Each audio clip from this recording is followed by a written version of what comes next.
পরশুদিন একটা ভিডিও করছিলাম যে ওয়াজ মাহফিলের বা ইনকামের একটা সিজন আসতেছে। এটা ভিডিওটা করছিলাম যারা ধর্ম নিয়ে ব্যবসা করে তাদের উদ্দেশ্যে। আমি জানি অনেকে এই বিষয়টা নিয়ে আমাকে নেগেটিভভাবে নিচ্ছেন, অনেকে মুখের উপর বলতে পারতেছে না, তবে মনে মনে ভাবতেছেন যে কাদেরের কাছ থেকে এই ধরনের কিছু আশা করিনি, এই ধরনের অনেক কিছু ভাবতেছেন। যাই হোক, এই বিষয়ে কিছু সামান্য পরিমাণে কিছু পর্দা ফাঁস করব আজকে। আর এই কাদের প্রমাণ ছাড়া, দলিল, স্পষ্ট দলিল প্রমাণ ছাড়া কোনো কথা বলে না। আমি হেসে কথা বলি আর রেগে বলি আর স্বাভাবিকভাবেই বলি। অন্তত সোশ্যাল মিডিয়ায় সঠিক কথা ছাড়া, প্রমাণ ছাড়া আমি কোনো কথা বলি না। বিশেষ করে আমরা বাঙালি জাতি কুসংস্কারে বেশি বিশ্বাসী।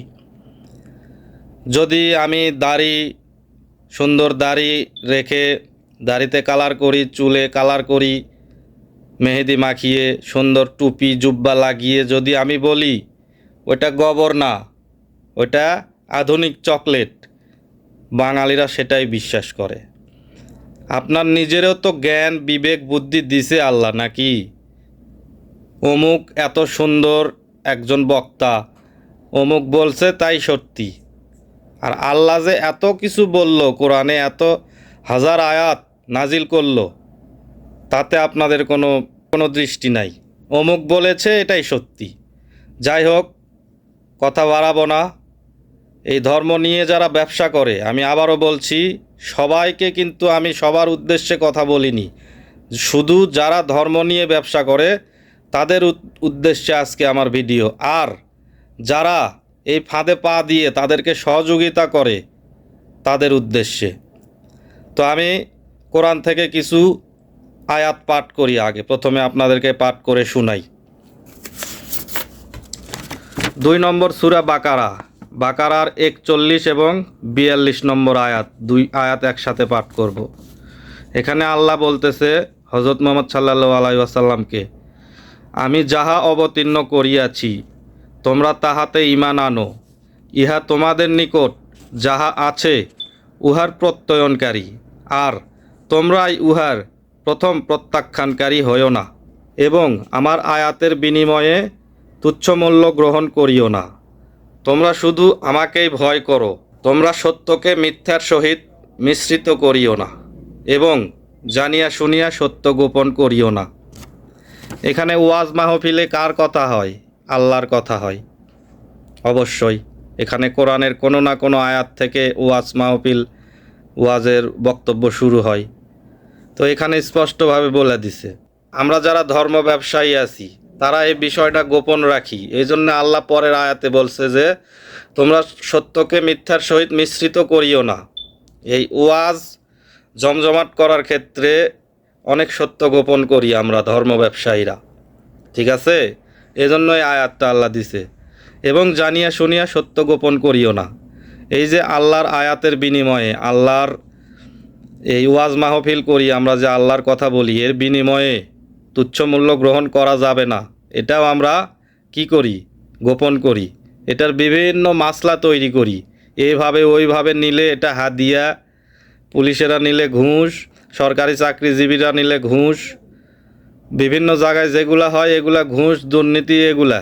আর আমরা ধর্ম ব্যবসায়ীরা যা নিই এটা হচ্ছে হাদিয়া। যাই হোক, 2 নম্বর সূরার আরেকটা আয়াত পাঠ করি, 79 নম্বর আয়াত। সুতরাং দুর্ভোগ তাহাদের জন্য যাহারা নিজ হাতে কিতাব রচনা করে এবং তুচ্ছ মূল্য প্রাপ্তির জন্য বলে ইহা আল্লাহর নিকট হইতে, তাহাদের হাত যাহা রচনা করিয়াছে তাহার জন্য শাস্তি তাহাদের, এবং যাহা তাহারা উপার্জন করে তাহার জন্য শাস্তি তাহাদের। তো এখানে আমরা অনেক ধর্ম ব্যবসায়ী আছি, বিভিন্ন কিতাব, বিভিন্ন বই নিজের হাতে লেখা বাজারে ছাড়ি, এটা থেকেও আমরা উপার্জন করি। যাই হোক, বেশি বলতে গেলে আবার আমি খারাপ হয়ে যাব। আর যেগুলো বলতেছি এগুলো আমার কথা না, সরাসরি আল্লাহর কথা, কোরআনের আয়াত। এরপরে 3 নম্বর সূরা আল ইমরানের 77 নম্বর আয়াত। যাহারা আল্লাহর সহিত কৃত প্রতিশ্রুতি এবং নিজেদের শপথকে তুচ্ছ মূল্যে বিক্রয় করে, পরকালে তাহাদের কোনো অংশ নাই। কিয়ামতের দিন আল্লাহ তাহাদের সহিত কথা বলিবেন না এবং তাহাদিগকে পরিশুদ্ধও করিবেন না, তাহাদের জন্য মর্মন্তুদ শাস্তি রহিয়াছে। তো আমরা যখন নিজেকে মুসলিম দাবি করি তখন আমরা কালেমা পাঠ করি এবং আমরা বলি যে আল্লাহ এক, আল্লাহ অদ্বিতীয়, আল্লাহ ছাড়া কোনো ইলা নাই, উপাস্য নাই, মাবুদ নাই, এবং হজরত মুহাম্মদ সাল্লাল্লাহু আলাইহি ওয়াসাল্লাম আল্লাহর প্রেরিত রাসূল এবং নবী। তাহলে এরপরে আমাদের প্রথম অঙ্গীকার কি থাকে? যে আমরা আল্লাহকে বিশ্বাস করব, হজরত মুহাম্মদ সাল্লাল্লাহু আলাইহি ওয়াসাল্লামকে আল্লাহর নবী হিসাবে মানব এবং তার দেখানো পথ অনুসরণ করব। তিনি যেভাবে জীবনযাপন করেছেন সেভাবেও আমরাও জীবনযাপন করব। কিন্তু এখানে আমরা ধর্ম ব্যবসায়ীরা কি করি? সব বাদ, সব অঙ্গীকার শপথ বাদ দিয়ে কি করি? আল্লাহর বাণী প্রচার করে মূল্য গ্রহণ করি এবং এটার জন্য আমাদের সিরিয়াল দিতে হয়। এর জন্য আমাদের একটা বাজেট থাকে, এত হাজার টাকা থুতা দিয়ে গুনে নিব, না হলে যাব না। আমরা যাওয়ার পর গাড়ি দিয়ে বরণ করতে হয়, এই করতে হয়। এরপর সর্বোচ্চ যে খাবারের আইটেম সেটা আমাদের জন্য রাখতে হয়। অথচ কত 5 স্টার 3 স্টার হোটেলের পিছনে দেখবেন গরিব দুঃখীরা কুকুর বিড়ালের সাথে মারামারি করে খাবার খায়। নবীরা কি এইভাবে জীবনযাপন করছিল বাবা? হ্যাঁ, নবীকে মানি মুখে মুখে, কিন্তু বাস্তবতায় না। যাই হোক, কথা বাড়াবো না, আরেক আয়াতে আসি।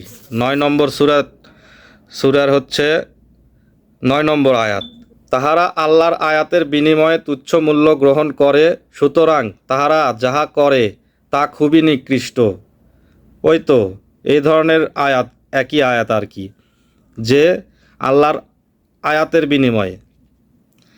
এখানে স্পষ্টই আল্লাহ বলে দিছে, একদম স্পষ্ট, যে আল্লাহর বাণী প্রচার করার পরে যারা তুচ্ছমূল্য গ্রহণ করে তাহাদের এই কাজ খুব নিকৃষ্ট।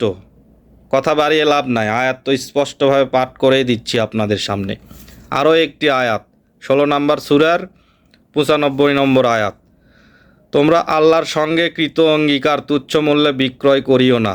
আল্লাহর নিকট যাহা আছে কেবল তাহাই তোমাদের জন্য উত্তম, যদি তোমরা জানিতে।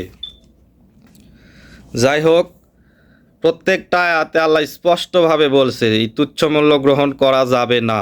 যে কারণে নবী রাসূলেরা জীবনে এত কষ্ট করছে কিন্তু আল্লাহর বাণী প্রচারের বিনিময়ে কোনো তুচ্ছ মূল্য গ্রহণ করেনি। এটা আমরা সবাই ভালো করেই জানি। কিন্তু আমরা যারা ধর্ম ব্যবসায়ী আছি তারা বিভিন্ন ফতুয়ার মাধ্যমে এটাকে হালাল বানাই, হাদিয়া বানাই। এটাই হলো আমাদের ধর্ম ব্যবসায়ীর মনে করেন একটা পলিসি। যাই হোক, কথা বাড়াবো না, ভিডিও অনেক বড় হয়ে গেছে। বিশেষ করে আমরা বাঙালি জাতি, আমাদেরকে বিভ্রান্ত করা, আমাদেরকে শোষণ করা খুবই সোজা। কারণ আমরা নিজে কখনো কোনো কিছু পড়ব না, কোরআন পড়ব না, শুধু মুখে বলবো বিশ্বাস করি, এবং আমার মতো ধর্ম ব্যবসায়ী যা বলবে অমুক বক্তা খুব ভালো, ওটা গোবর না, ওটা চকলেট, ওটাই আমরা বিশ্বাস করি। যাই হোক, অনেকগুলো আয়াত পাঠ করলাম। আপনারা চাইলে নিজেরাও কোরআন দেখে, বাংলা তরজমা কোরআন আছে ইসলামিক ফাউন্ডেশনের, সেখানে নিজের চোখে দেখতে পারেন।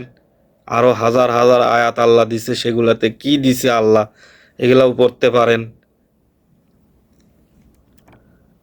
আর গত ভিডিওতে ধর্ম ব্যবসায়ীদেরকে নিয়ে যে ভিডিও করছিলাম সেটাতে যারা আমাকে ভুল বুঝলেন এবং কটূক্তি করে কমেন্ট করলেন তাদের জন্য এবং ধর্ম ব্যবসায়ীদের জন্য আজকের এই ভিডিও। আল্লাহ স্পষ্টভাবে যা বলছে তা আমরা ধর্ম ব্যবসায়ীরা গোপন করি, বিভিন্ন মাসলা দিয়ে সেটাকে আমরা বৈধ করি, হালাল করি। এখন আপনারাই সিদ্ধান্ত নেন। আমরা তো বলেই থাকি ঘুষ দেওয়া এবং নেওয়া দুজনই সমান অপরাধী। তো এখানেও সেম। কথা বাড়াবো না। সকলে সুস্থ থাকবেন, ভালো থাকবেন। আল্লাহ হাফেজ।